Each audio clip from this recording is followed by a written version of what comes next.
encore le Seigneur. C'est un grand Dieu pour nous. C'est le dimanche matin. Après avoir traversé la semaine, il y a eu beaucoup d'embûches, beaucoup d'attaques, beaucoup des insuffisances. Mais Dieu nous a donné la victoire.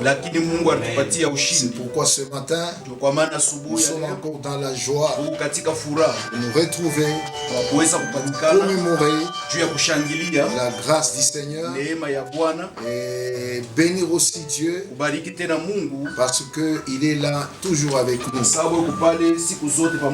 que nous pouvons tous ensemble encore une fois applaudir grandement le Seigneur? Amen. Amen. Amen. Je vous salue tous au nom de Jésus-Christ. Et tous ceux qui nous suivent en ce moment à travers le monde, que Dieu les bénisse. Vous êtes en famille, vous êtes seuls, et bien que Dieu vous bénisse aussi. Que Dieu soit béni. Que Dieu soit béni. Donc aujourd'hui, c'est vraiment une nouvelle journée où Dieu va encore nous bénir au travers de sa parole. Alors pendant un petit instant, nous allons tous ensemble avec nos têtes et invoquer ce grand Dieu, implorer sa présence au milieu de nous. Prions tous ensemble.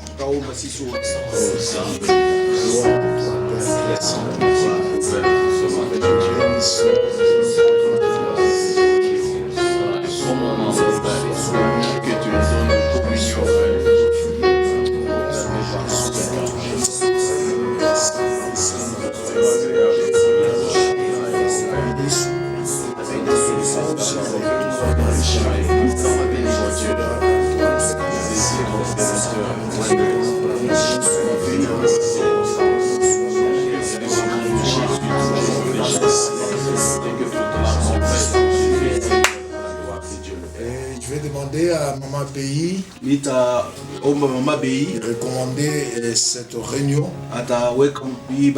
entre médecins. Éternel notre Dieu, nous sommes dans la joie ce matin parce que tu es au rendez-vous et ton peuple est devant de toi. Merci Jésus. Nous avons besoin de toi pendant ces moments.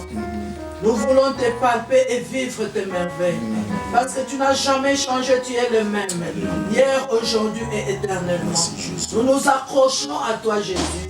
Nous avons foi à toi, Jésus. Nous t'aimons parce que tu nous as aimés les premiers. Nous avons besoin de toi. Viens et règne. Viens et règne, Yahweh. Règne dans nos cœurs, dans nos esprits. Règne encore en ce dimanche. Règne encore dans ces cultes. Règne, Seigneur, dans le monde entier. Règne, Seigneur, à Likasi. Règne, Seigneur, ici à Rama, parce que nous avons besoin de toi. Nous nous inclinons et nous disons que tu es saint. Et règne à jamais au milieu de nous. Du début à la fin, que tout soit pour ta gloire. Au nom puissant de Jésus-Christ. Merci, Seigneur. Amen. Amen. Nous disons Amen. Amen. Et ce dimanche matin, le Saint-Esprit m'a mis à cœur que nous puissions partager une parole dont le thème est intitulé Dieu honore toujours celui qui le craint. Je répète encore, Dieu honore toujours celui qui le craint. Amen. Les temps que nous sommes en train de traverser sont des temps très difficiles. Et comme vous le savez, le temple est fermé et chacun doit prendre ses responsabilités individuellement. Mener sa vie chrétienne comme il se doit. Sans voir le pasteur, ni les anciens, ni les autres frères. Mais chacun, au quotidien, il doit mener sa vie anapasha kuishi comme maisha il se yake doit. vile Et inapasha. c'est pourquoi le Saint-Esprit m'a mis à Ndio cœur kwa maana Roho Mtakatifu anaweka que katika nous puissions moyo parler aujourd'hui tupate kusungumza de leo ce grand Dieu juu ya huyu Mungu qui mkubwa honore toujours celui qui le craint. anakuya anaheshimu kila wakati ule Et anamuogopa. notre texte de base Na somo yetu ya se msingi trouve dans Psaume 112. iko katika Zaburi Et le verset 112 na mstari wa Nous kwanza. irons jusqu'au verset 3e. Taenda pa kumstari wa tatu. Je vais demander à l'ancien Célestin s'il est prêt, il va nous lire. Taomba mzee Celestin. Si vous avez le temps, nous allons lire. Louez l'Éternel. Heureux l'homme qui craint l'Éternel, qui trouve un grand plaisir à ses commandements. Sa postérité sera puissante sur la terre. La génération des hommes droits sera bénie.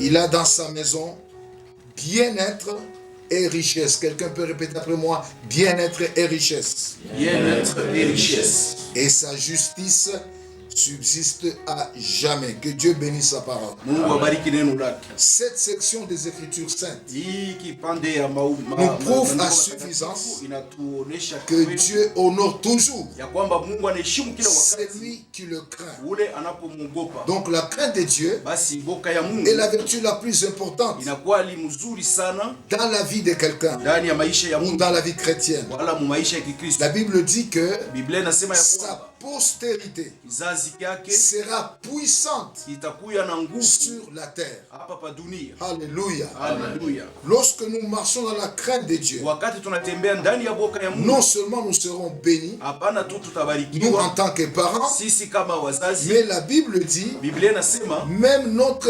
postérité hata kizazi kyetu en mangera le fruit. itakula matunda. Alléluia. Haleluya. C'est-à-dire notre postérité sera puissante Ni kusema kizazi kyetu kitakuwa na selon les uwezo paroles de la Bible. kufuatana na masemo ya Biblia. Dieu l'avait dit à Abraham Mungu alisemaka na Abrahamu lorsqu'il a prouvé qu'il aimait Dieu plus que son fils, wakati alihakikisha kwamba alimpenda Mungu kuliko en mwanake, acceptant de livrer, de sacrifier Isaac sur la montagne, kwa kuichika kumtoa Isaka pa mulima, selon que Dieu lui avait demandé de faire. kufuatana na vile Mungu alimlomba Et kufanya. quand Dieu a vu que Abraham a craint Dieu, Abraham a manifesté la crainte de Dieu en obéissant à ce que Dieu lui avait demandé de faire, Na wakati Mungu aliona kusema Abrahamu anamtii, anafanya ile aliyomba avant qu'il kufanya, ne puisse sacrifier son fils, kabla atowe mwanake, avant que le couteau ne puisse tomber sur le corps de son kabla fils, kisu kipate kubamba mwili ya mtoto Dieu est yake, descendu par un ange Mungu alishuka kwa njia ya malaika et il lui a dit, akamwambia, je le jure par mimi moi-même, najilapia kwangu parole de mwenyewe, l'Éternel, neno sauti ya parce que Mungu, tu as fait cela sababu et ulifanya que tu vile n'as pas refusé ton fils, au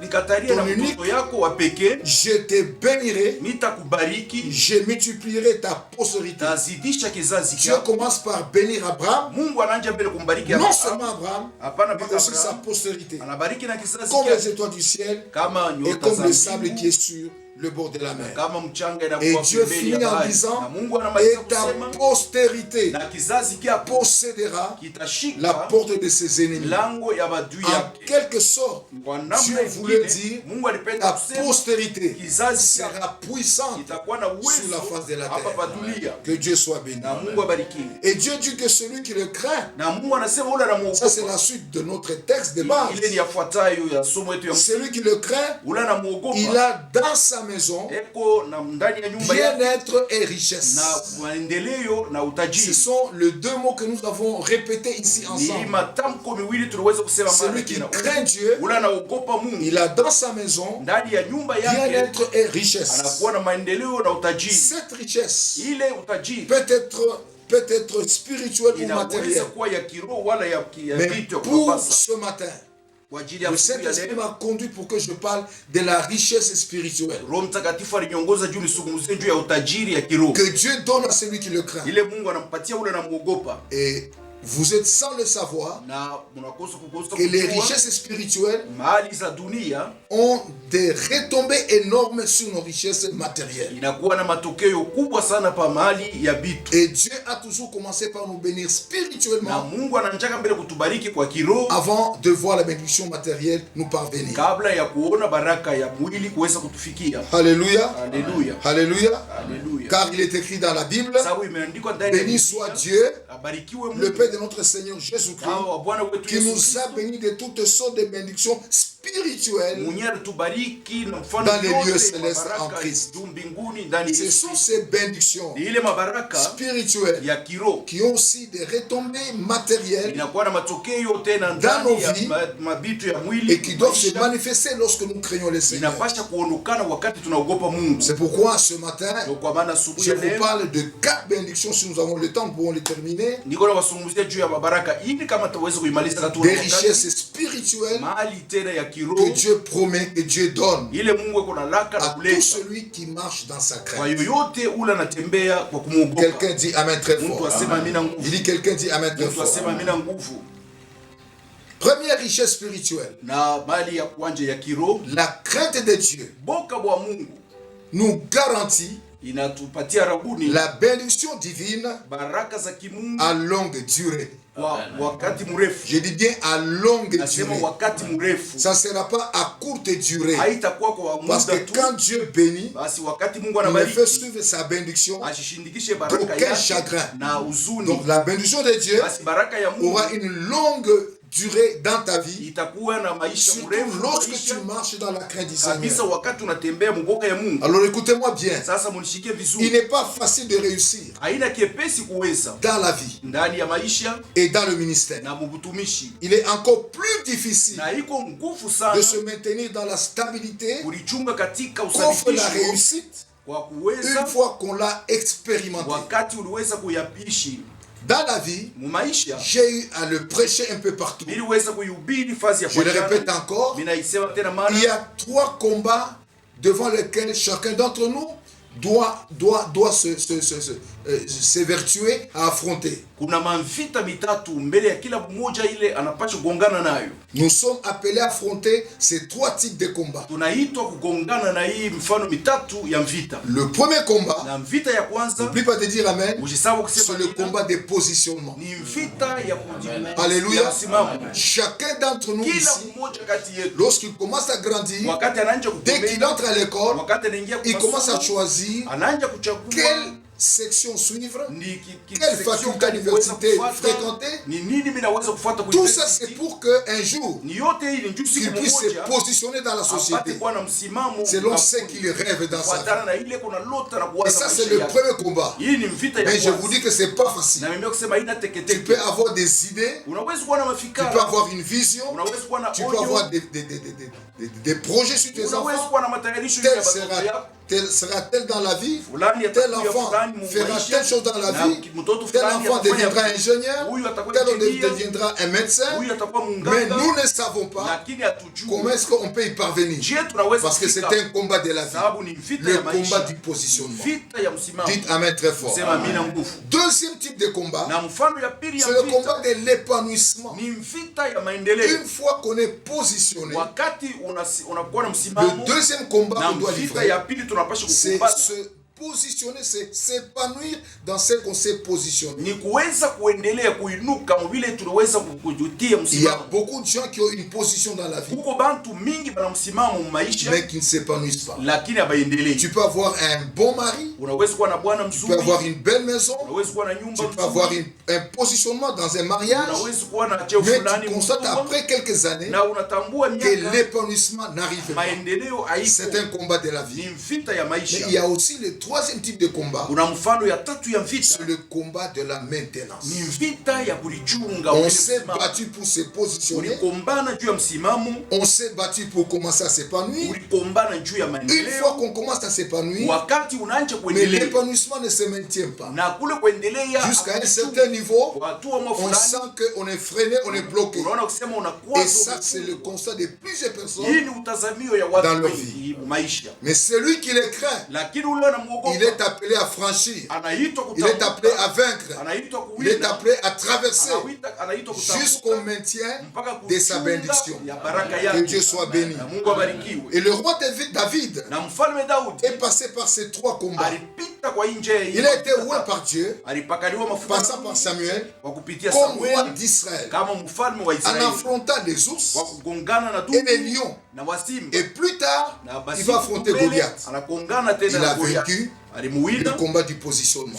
C'est à partir de là que David a vu la cour royale lui être ouverte, et plus tard, il va devenir roi d'Israël. Donc ce combat de positionnement n'a pas été facile pour David, mais il l'a vaincu et il est devenu roi d'Israël.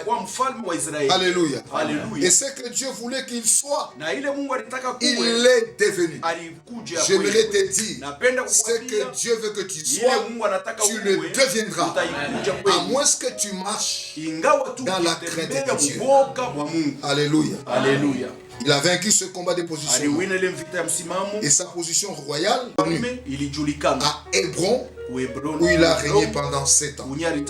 Suivez maintenant. David ne s'était pas contenté d'Hébron seulement comme siège royal. Son règne devait s'étendre d'Hébron jusqu'à Jérusalem pour diriger tout Israël. Et là nous voyons le combat de l'épanouissement. Il a eu la position royale, mais il devait s'étendre. Il devait aussi s'épanouir. Et c'est à cette étape qu'il a vaincu le combat de l'épanouissement. Et David a régné à Hébron pendant 7 ans, et finalement il a fait de Jérusalem sa capitale et son quartier général pendant 33 ans. Et c'est pendant 40 ans qu'il s'est épanoui, qu'il s'est maintenu dans la royauté en tant que roi. Que Dieu soit béni. Il dit que Dieu soit béni. Et il a vaincu tous les combats. Et finalement, pour se maintenir au trône jusqu'à sa mort, c'est la dernière étape qui représente le combat de la maintenance. Et si nous réveillons David aujourd'hui pour lui poser la question de savoir de quoi était-il parsemé ton parcours pendant toutes ces étapes pour devenir roi, eh bien je crois que David nous dira que ça n'a pas été facile. Dites Amen très fort, ça n'a pas été facile. Il pourra nous dire que le combat était rude et permanent. Il peut même ajouter que même ma propre famille, les membres de ma propre famille m'ont combattu pour que je ne me maintienne pas dans ce que Dieu m'avait donné comme position. Mais heureusement, il a été choisi par Dieu. Il a marché dans la crainte de Dieu.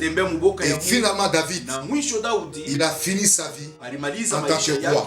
Il s'est positionné, il s'est épanoui, il s'est maintenu. Et c'est pourquoi la Bible dit, David, fils d'Isaïe, régna sur tout Israël. Le temps qu'il régna sur Israël fut de 40 ans à Hébron. Il régna 7 ans. Et à Jérusalem, il régna 33 ans. 33 ans.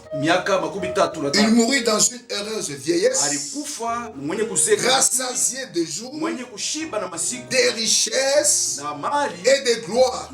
Et Salomon, son fils, régna à sa place. Nous disons Amen très fort. Il s'est positionné, il s'est épanoui et il s'est maintenu jusqu'à la vieillesse. Voilà la volonté de Dieu pour ceux qui craignent Dieu. Alléluia. Ainsi David va faire une forte déclaration au soir de sa vie.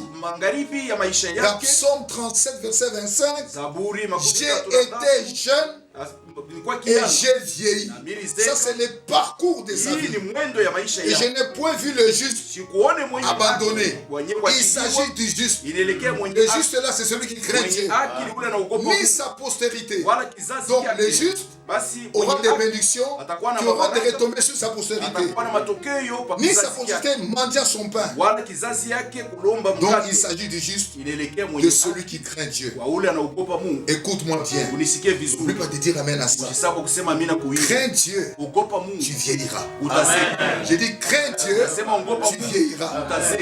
Dieu va te maintenir Mungu dans atakuchunga la bénédiction à longue durée. baraka ya wakati Crains mrefu. Dieu, Ogopa tu Mungu, verras ta postérité. utaona kizazi kyako. Crains Dieu, Ogopa tu Mungu, t'épanouiras. utaendelea. Crains Dieu, Ogopa Mungu, tu seras rassasié de jours, utashiba na de masiku richesses na et utajiri de gloire. na utukufu. Crains Dieu, Ogopa Mungu, quels que soient les multiples ingawa bwingi combats ya de mavita la vie ya maisha auxquels Dieu t'a appelé à affronter. yenyewe unaita Tu gongana les nayo, vaincras et utaiwina tu finiras ta vie na utamaliza dans maisha une yako. heureuse vieillesse. Amen. Est-ce que tu peux applaudir le Seigneur? Unaweza kupatia Bwana Alléluia. Tu les vaincras. Quel que soit les temps par lesquels tu passes, ingawa wakati ile uko eh bien unapitisha, Dieu donnera la victoire. Mungu atakupatia C'est pas la ushindi. pandémie Haina qui pandemia viendra changer itakuwa la kubadilisha vision de ton positionnement hata selon masiku Dieu. ijayo ya C'est msimamo pas la yako maladie, mbele ya Mungu. Haina c'est pas les magonjwa, combats de cette vie ici haina vita ya qui hii pourra venir maisha déranger itakuwa ce que Dieu kuvuruga a planifié dans ta vie. ile Mungu Ce alitengeneza que juu ya tu maisha dois yako, être, ile unapaswa tu le kuwa. deviendras. Utakuwa Ta kweli. part à toi, Sehemu yako c'est de marcher dans la wewe crainte ni du kutembea Seigneur. ndani ya boka ya Mungu Et tu recevras de la part de Dieu na utapokea upande wa une Mungu bénédiction baraka à longue durée. ya wakati Répète mrefu. après moi, à longue Sema durée. wakati mrefu. Que Dieu soit béni. Na Mungu abarikiwe. Et l'apôtre Paul Na mtume Paulo va surenchérir sur akashindilia cette première bénédiction en juu ya hii disant baraka ya kwanza, à anasema Timothée, exerce-toi Timotheo mwanangu, à la ujitumie piété. 1 kuutawa. Timothée 4, 8. Timotheo Exerce-toi à la sura piété, 4, ujitumie car kwa l'exercice corporel utawa, sababu zoezi ya est mwili utile à peu de choses, iko ya mafaa tandis que kidogo, la piété lakini qui utawa renferme la crainte de Dieu inakusanya est mboka wa utile Mungu, à tout, inafaidia kubyote, ayant la promesse de la vie présente inakuwa na malako ya et maisha celle hapa qui est sasa, à venir. na ile Donc c'est une itakuja, bénédiction basi ni à baraka longue durée. ya wakati mrefu. Dites Amen très fort. Sema amina. La crainte de Dieu Boka bwa Mungu est utile à tout. iku ya mafaa kubyote, C'est un soubassement ni msingi qui a des effets multisectoriels iku na matokeo yayo matu yenye kwa dans notre vie présente maisha yetu hapa et dans notre sasa, vie future. maisha yetu isi. La crainte de Dieu Boka bwa Mungu ne me basi, donne pas seulement l'onction, hainipatie paka mais la upako, crainte de Dieu lakini boka peut bwa me donner Mungu aussi la victoire sur le inaweza combat. kunipatia ushindi. La crainte de Dieu Boka bwa ne Mungu me donne pas seulement l'argent, hainipatie mais la paka crainte pesa, de Dieu lakini peut me boka bwa donner Mungu une longue vie. inaweza kunipatia La maisha crainte marefu. de Dieu Boka bwa ne me Mungu donne pas seulement un bon mariage, mais la crainte de Dieu peut assurer dans ma vie et dans ma maison un bien-être et une richesse à longue durée. Que Dieu soit béni.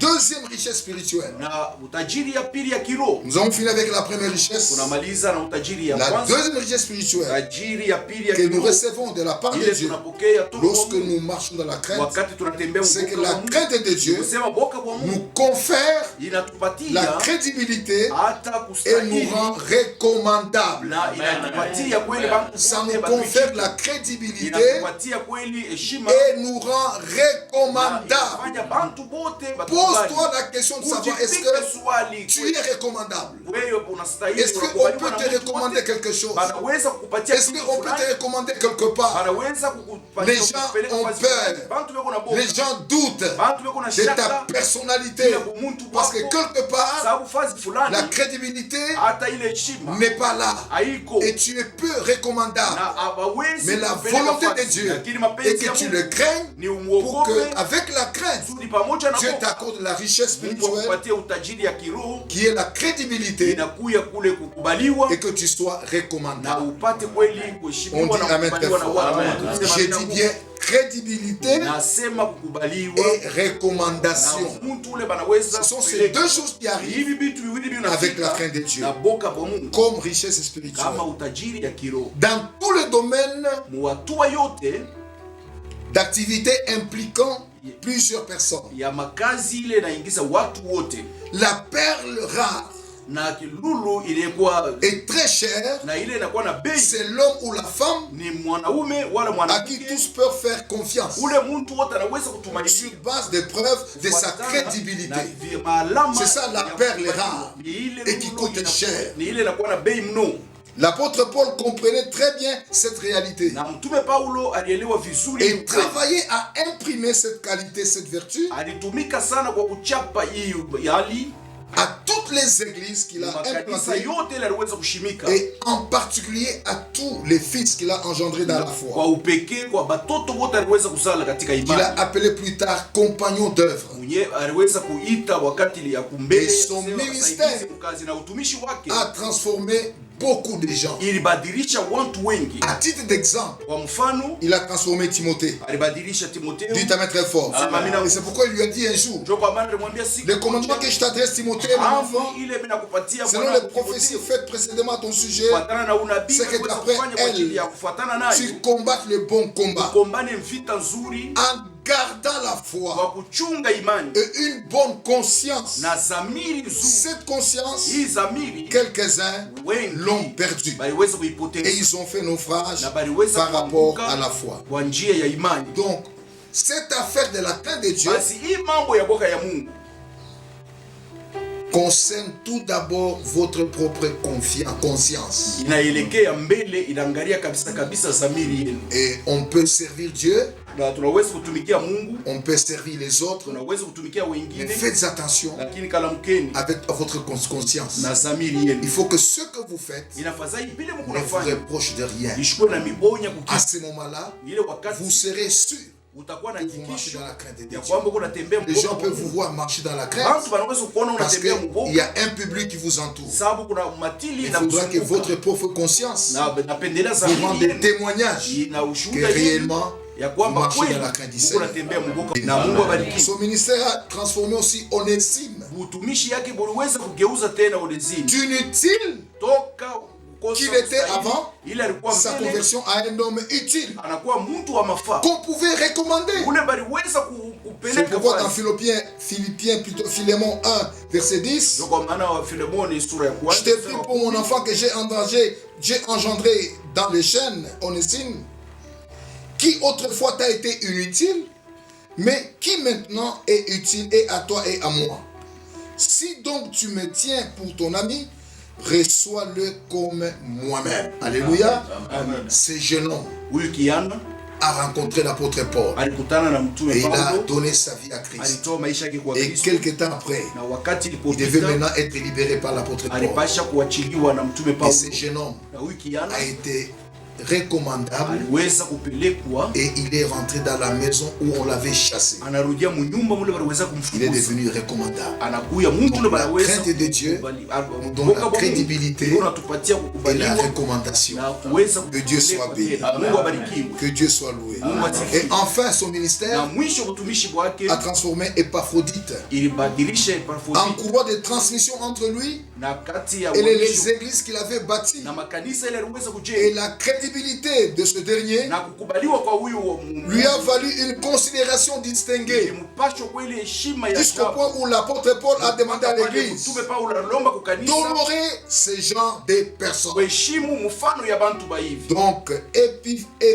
Épaphrodite Basi Epafrodite était aussi recommandable. alikuya mtu na yeye Tous ces aliweza gens kupeleka marchaient bantu dans la wote crainte du Seigneur. walikuwa wanatembea mboka bwa Mungu. Et l'apôtre Paul dit Na mtume Paulo dans anasema Philippiens chapitre 2 verset 29, Filipo sura ya pili Recevez-le. asema mpokeeni comme kama recevez-le donc mumpokee dans le basi Seigneur ndani ya avec Bwana une joie entière. na furaha kamili Honorez de tels na hommes. mheshimu aba bantu Ça baina. c'est grâce à la crainte. Hii ni kwa ajili tu ya Mungu. Ainsi nous pouvons dire Na vile tunaweza que la kusema force de toutes ces transformations na hii nguvu ya hii mabadilisho yote réside dans la crainte de Dieu. inaikala ndani ya boka bwa On Mungu. peut applaudir le Seigneur. Tunaweza kumchakia Bwana makofi.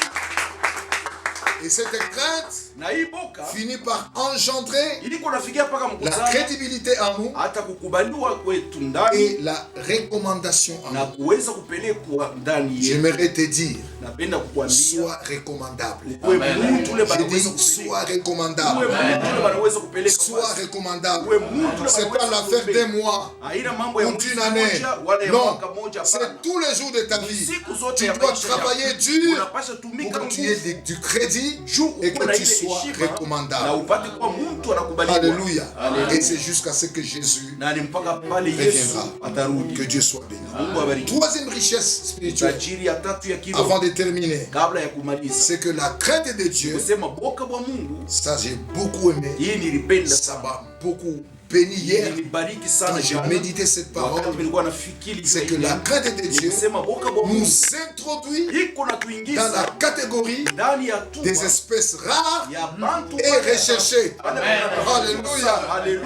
La crainte de Dieu nous introduit dans la catégorie des espèces rares et recherchées. J'aimerais vous dire tout d'abord que les espèces rares et recherchées sont actuellement en pleine disparition. En pleine disparition. Alléluia. Si vous allez dans des grands zoos, vous allez constater dans des jardins zoologiques, vous allez constater que ceux qui y travaillent, ils gardent jalousement les bêtes qui sont en voie de disparition. Parce qu'elles sont rares, ces bêtes-là. Il en est de même des hommes de Dieu, des femmes de Dieu qui marchent dans la crainte de Dieu. Ces gens-là, par ce temps qui court, ils sont rares, ils sont recherchés. Et c'est une espèce en voie de disparition. Mais toi, tu ne disparaîtras pas. Dieu te maintiendra dans cette catégorie des hommes et des femmes qui crient le Seigneur. Est-ce qu'on peut applaudir le Seigneur? Elle est en voie de disparition. Et vous n'êtes pas nouveau. Vous apprenez ce qui se passe à travers le monde. Ce qui se passe même dans ce pays. Avec les hommes de Dieu qu'on respectait avant. Ceux qui sont devenus aujourd'hui. Ils étaient des espèces rares et recherchées. Mais aujourd'hui, ils ont disparu. Mais je te prophétise. Si tu crains Dieu jusqu'à la fin de ta vie, tu vas te maintenir dans la bénédiction du Seigneur. Alléluia. Et Paul dit, moi donc, je cours, non pas comme à l'aventure, je frappe, non pas comme battant l'air, mais je traite durement mon corps et je tiens assujetti de peur d'être moi-même rejeté après avoir prêché aux autres. Voilà le combat de l'apôtre Paul. Vous ne voulez pas être disqualifié. Revenons maintenant à Joseph. Devant le roi d'Égypte, incapable de saisir le sens de deux songes qu'il a reçus de Dieu, Joseph donne non seulement l'interprétation des rêves, mais aussi il déroule dans un brillant exposé le plan économique que le pays devrait respecter pour traverser les 7 ans de vaches maigres sans beaucoup de dégâts.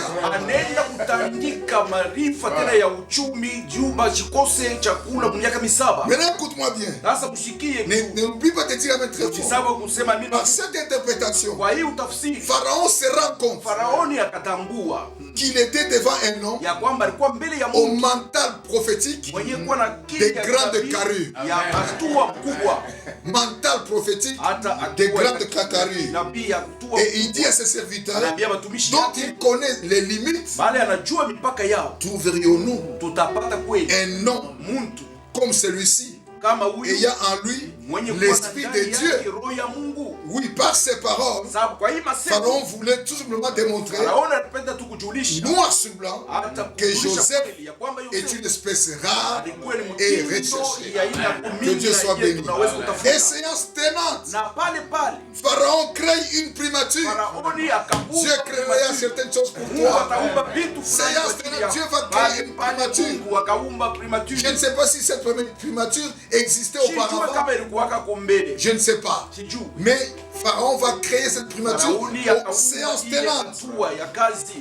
Et remet le gouvernement de l'Empire, la plus puissante de l'époque, entre les mains d'un jeune homme étranger de 30 ans. Il y a donc des choses que Dieu va faire, que Dieu va créer, rien que pour toi. Parce que toi, tu crains le Seigneur.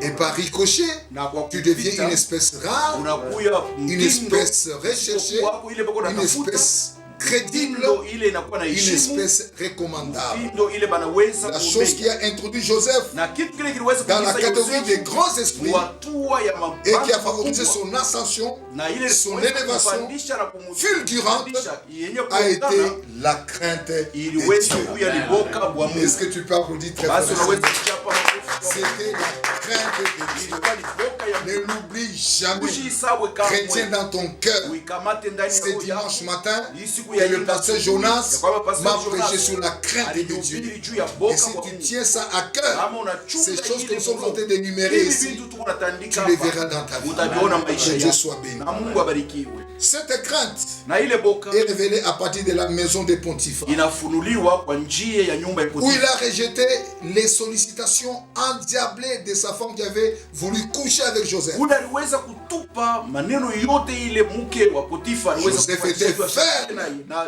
Yosefu parce qu'il alikuwa craignait kamili, Dieu. sababu Et aliogopa c'est Mungu. ainsi qu'il a confessé Ndio kwa maana alikiri devant la femme de mbele ya Potiphar, bibi wa Potifa, je cite, comment ferais-je je nitaweza kufanya un si grand mal ubaya mkubwa et pécherais-je na kutenda dhambi contre Dieu? mbele ya Mungu. Alléluia. Haleluya. Pécherais-je contre Dieu? Naweza kutenda dhambi mbele ya Mungu. Et cette phrase Na hii mustari a démontré ilionyesha jusqu'à quel point ces jeunes mpaka hommes, mwatua kali wiki dont yao le sang qui circulait dans ses veines était encore chaud, damu yake ilikuwa natembea mmishipe, alikuwa kiana. mais il s'était dit, je ne peux pas pécher, Anasema siwezi kufanya Contre mon dhambi Dieu. mbele ya Mungu je wangu, continuerai à le craindre, nitaendelea kumwogopa même s'il ne savait pas hata kama ce sijui qui allait arriver par après. kile kilipasha Il kufika n'avait que les baadaye. rêves dans son Alikuwa cœur, tupaka na mandoto dans sa ndani vie, ya roho yake, mais la réalité de maisha ses yake, rêves, lakini ukweli il ya ile n'avait pas encore mandoto vécu. Mais haiyaonaka. il a préféré Alikubaliwa privilégier la crainte de Dieu.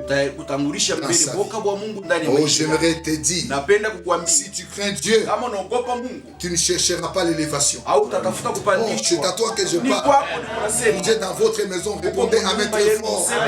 Si tu crains Dieu là où tu es, Kama unaogopa Mungu pale tu ne wiki chercheras pas l'élévation, au utatafuta mais c'est kupandishwa, l'élévation ni qui kupandishwa viendra te chercher. itakao kutafuta. Si tu crains Dieu, Kama unaogopa tu Mungu ne forceras pas les au choses, utasukuma mais sukuma Dieu vitu. forcera tous les systèmes. Mungu atasukuma En ta faveur. ili wewe upate Si tu kubarikiwa. crains Dieu, Kama tu unaogopa ne Mungu chercheras pas la au bénédiction, utatafuta mais la baraka, bénédiction lakini baraka te cherchera pour te bénir. itakutafuta juu ikubariki. Dites Amen très fort. Sema amina. Car il est écrit, cherchez premièrement les royaumes des cieux et sa justice, en d'autres termes sa crainte, et toutes ces choses-là vous seront données par-dessus toi.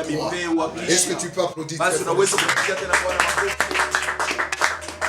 Je termine Niko namaliza avec la quatrième richesse. na utajiri ya ine, C'est que la crainte de Dieu kusema boka bwa Mungu confère inakuwa le kunapatisa discernement upambanuo des orientations divines. ya maongozaji ya Je kimungu. répète encore, Biko nasema tena si mahali. vous êtes vraiment mature dans la foi, Kama vous allez comprendre ces choses. kukomea muimani mutaelewa La hili. crainte de Dieu Boka bwa Mungu confère iko le napatia discernement upambanuo des orientations divines. ya maongozaji ya Il kimungu. y a beaucoup de gens qui échouent Kuko bantu mingi beko parce qu'ils n'ont nashindwa pas reçu l'orientation de Dieu. sababu hawakupokea Il uongozaji y a wa Mungu. beaucoup de gens qui t'attendent dans la vie Bantu beko parce natakataka maisha qu'ils n'ont pas d'orientation de la part du ni Seigneur. sababu hapana na uongozaji toka Dites kwa Amen très Mungu. fort. Sema amina Vous nguvu. vous souvenez de ce qui s'était passé à la mer Mutakumbuka ile ilifanyika quand les disciples ont échoué à pécher. wakati wanafunzi Lorsqu'au walishindwa petit matin kuokoka, Jésus est arrivé, wakati asubuhi Yesu tout ce qu'il a fait, ile yote il n'a alifanya pas changé la mer, akugeuze bahari, il n'a pas, je ne sais pas, prié sur la mer, akuombee juu ya ile mtoni, il n'a pas, je ne sais pas, fait quoi que ce soit pour akufanye faire neno venir les lolote poissons. juu alete Mais bansamaki. tout ce qu'il a fait, Yote c'est alifanya de donner à Pierre, ni kumpatia Petro l'orientation. uongozaji tu. jette ton filet, Tupa du makila côté yako droit. kuume C'était tout.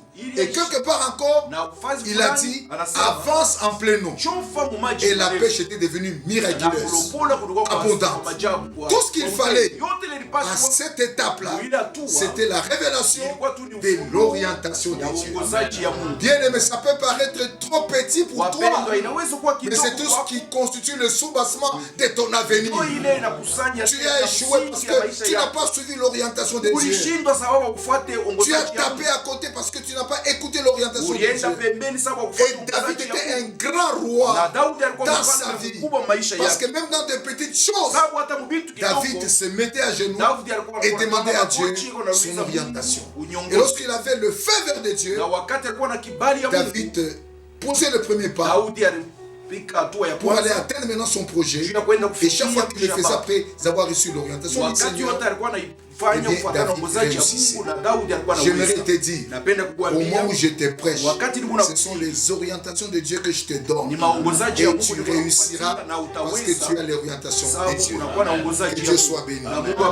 Heureux ceux qui placent en toi leur appui. Ça c'est Psaume 84 verset 5. Ils trouvent dans leur cœur, pas ailleurs, dans leur cœur. Dans ton cœur là, Dieu va y placer des chemins tout tracés. Car l'Éternel Dieu est un soleil et un bouclier. L'Éternel donne la grâce et la gloire. Il ne refuse aucun bien à ceux qui marchent dans l'intégrité. Et quand je parle de l'intégrité, il s'agit aussi de la crainte. Donc la crainte de Dieu nous pousse à placer notre confiance sur Dieu, à nous appuyer sur lui. Et par conséquent, Dieu aussi place dans nos cœurs les chemins dont nous avons besoin de savoir, où poser nos pieds, et ainsi notre réussite sera aussi rassurée. Et pour ceux qui les craignent, Dieu a placé dans leur cœur certaines orientations utiles pour mener leur destinée vers la réussite. Mais pour ceux qui sont enténébrés et perdus au-dedans, sans crainte de Dieu, écoute-moi bien, leur cœur devient à ce moment-là un labyrinthe pour eux-mêmes. Ils vont se perdre là-dedans, ouvrant plusieurs portes qui sont une multitude de décisions pour avancer, mais ils se retrouveront toujours face aux mêmes difficultés. Et ainsi, ils se rendront compte qu'ils sont toujours au point de départ, parce qu'ils sont dans une labyrinthe qui n'est pas éclairée, qui n'est pas illuminée plutôt. Et ainsi ils vont se perdre tous les jours tout en faisant du surplace. Mais celui qui craint le Seigneur, il trouvera dans son cœur des chemins tout tracés. Que Dieu place ce matin des chemins tout tracés dans ta vie. De telle manière, lorsque tu voudras faire les affaires, tu trouveras le chemin qui te conduise là où il faut partir. Lorsque tu voudras entrer dans un mariage, tu trouveras un chemin qui te conduira au mari qu'il te faut dans ta vie. Alléluia. Lorsque tu chercheras à avoir du travail, tu trouveras un chemin dans ton cœur qui te conduira au travail dont tu as besoin dans ta vie. Et cela est possible à cause de la crainte du Seigneur. Mais ceux qui craignent Dieu ne verront pas les mêmes difficultés que ceux qui ne les craignent pas. Ils ont l'avantage de se retrouver et de percer sans trop de tâtonnements. Dieu lui-même les illumine au niveau de leur cœur. Et l'apôtre Paul en avait fait un sujet de prière en faveur des Éphésiens. Je ne cesse de rendre grâce pour vous, faisant mention de vous dans mes prières. Que Dieu illumine les yeux de votre cœur pour que vous sachiez quelle est l'espérance qui s'attache à son appel, quelle est la richesse et la gloire de son héritage qui est réservé aux saints. Et en plus, Dieu leur sert de guide dans les circonstances de la vie. Dites Amen très fort. On va te piéger quelque part, mais Dieu te tiendra à la main et il sera ton guide. Et quand vous arriverez là où on t'a piégé, Dieu va te pousser de l'autre côté et tu vas éviter ce piège-là parce que tu as un chemin devant toi. Et ce chemin-là, c'est Jésus-Christ. Il a dit, je suis le chemin et la vie. David a reconnu que Dieu était son guide dans les mauvaises circonstances de sa vie. Et il le démontre dans Psaume 23. Dites Amen très fort. Dites Amen encore très fort. Cantique de David. C'est pas là où je termine. L'Éternel est mon berger, je ne manquerai de rien. Alléluia. En d'autres termes, un berger c'est un guide. N'est-ce pas vrai? Un berger c'est un guide. C'est celui qui conduit les brebis vers les verts pâturages. Il me fait reposer dans des verts pâturages. Il me dirige vers près des eaux paisibles. Ça c'est le conducteur, c'est le guide. Il restaure mon âme. Et puis il me conduit dans les sentiers de la justice à cause de son nom. Et quand je marche dans la vallée de l'ombre de la mort, je ne crains aucun mal, car il est avec moi. Sa houlette et son bâton me rassurent. Et puis il dresse devant moi une table en face de mes adversaires. Il noie d'huile ma tête et ma coupe déborde. Oui, le bonheur et la grâce m'accompagneront tous les jours de ma vie et j'habiterai dans la maison de l'Éternel jusqu'à la fin de ma vie. Dans la fin de ma vie. Écoute-moi bien. Si tu crains Dieu dans ta vie, tu vivras le psaume 23. C'est ton amen qui me parle. Est-ce que tu peux dire l'amen très fort? Si tu marches dans la crainte de Dieu, tu vivras le psaume 23 dans ta vie. Tu finiras aussi par dire oui. Le bonheur et la grâce m'accompagneront tous les jours de ma vie et j'habiterai dans la maison de l'Éternel jusqu'à la fin de ma vie. Alléluia. Et je termine en vous disant que la crainte de l'Éternel est le commencement. Qui peut me compléter? Le commencement de la sagesse. Proverbe 9:10 nous le dit.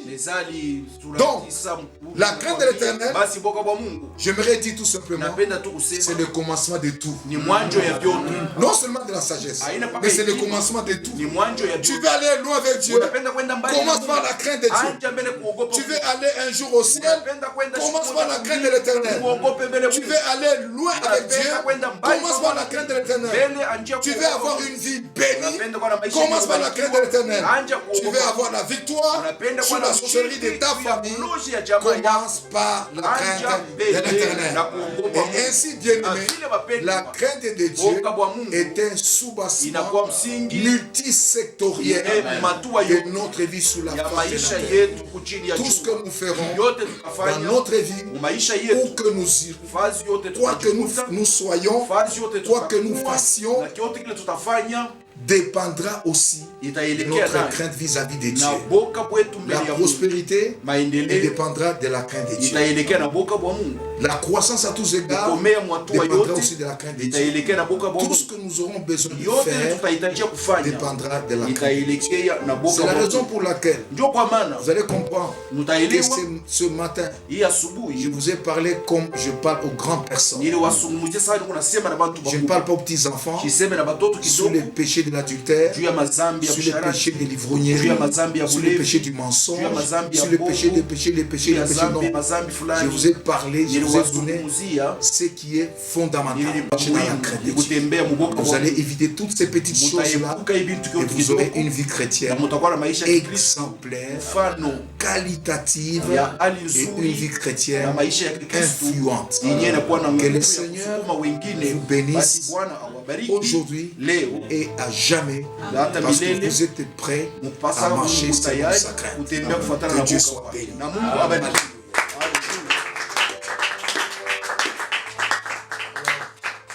Nous voulons pendant ces temps, tels que nous sommes regroupés dans nos maisons, prier le Seigneur afin que cette crainte soit imprimée dans nos vies. Même pendant les confinements, Dieu nous recommande de marcher dans sa crainte. Ta crainte ne dépend pas de la présence du pasteur dans ton environnement, ni de celle des anciens, non. Même en plein confinement, tu peux craindre Dieu là où tu es et marcher dans sa crainte. Et toutes ces bénédictions que nous avons énumérées en cet endroit deviendront vôtres. Et vous vivrez une vie chrétienne. Nous tenons debout. Et nous voulons prier le Seigneur qui nous aide sur cette terre, les hommes, pour que nous marchions dans la grâce. Prions tous ensemble. Gloire à toi, Père et Saint. Nous te bénissons et nous te rendons grâce. Est-ce que tu peux élever ta voix? Nous te bénissons ce matin encore. Parce que tu veux imprimer ta crainte dans nos vies. Ne nous laisse pas seuls. Ne nous abandonne pas même au Père des rois. Nous avons besoin que ta crainte soit imprimée dans nos vies et que nous puissions être bénis selon ses richesses que tu nous as parlé ce matin. Que ta grâce puisse reposer sur chacun d'entre nous, que ta puissance puisse nous bénir encore et que ta crainte soit au milieu de nous. Père très saint, nous te bénissons et nous te rendons grâce.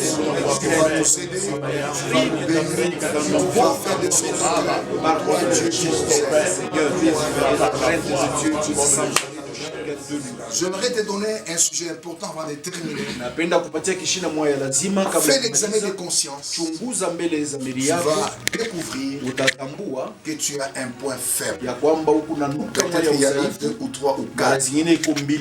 J'aimerais que tu pries pour ces points faibles qui sont en train de bannir la présence de la crainte de Dieu dans ta vie. Nous voulons prier pour que Dieu nous aide et confesse ces points faibles là où tu es. Si tu as peur de les confesser devant tes enfants, tu peux t'élever. Si tu as peur de les confesser devant le public qui t'entoure, tu peux aussi te lever et aller quelque part et prier le Seigneur afin que Dieu te pardonne. Prions. Père très saint, nous te bénissons. Nous te rendons grâce. Sois béni, sois glorifié. Tu sois glorifié. Bénissons notre Dieu. Parce que tu es Dieu. Tu viens de me dire que tu descends. Sans Dieu. Afin que je sois glorifié dans ta face. Merci à Seigneur. Nous savons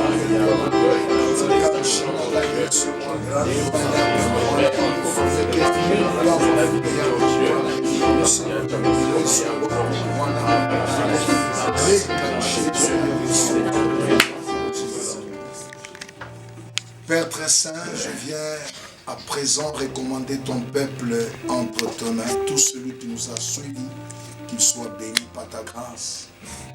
Nous a parlé ce matin de ta crainte qui engendre beaucoup de richesses spirituelles qui ont des retombées sur le plan matériel de nos vies chaque jour. Bénis maintenant ton peuple, tout celui qui a reconnu ses faiblesses, qu'il soit richement béni par le Seigneur et qu'une vie nouvelle commence à couler au Père des gloires dans son histoire et que ta main puissante nous bénisse encore davantage et bénis la suite de ce programme, bénis la journée d'aujourd'hui, bénis tous les chrétiens qui viennent souvent prier avec nous dans l'église et nous voulons Père des gloires que la grâce de Dieu repose sur nous tous au nom de Jésus. Amen. Amen. Amen.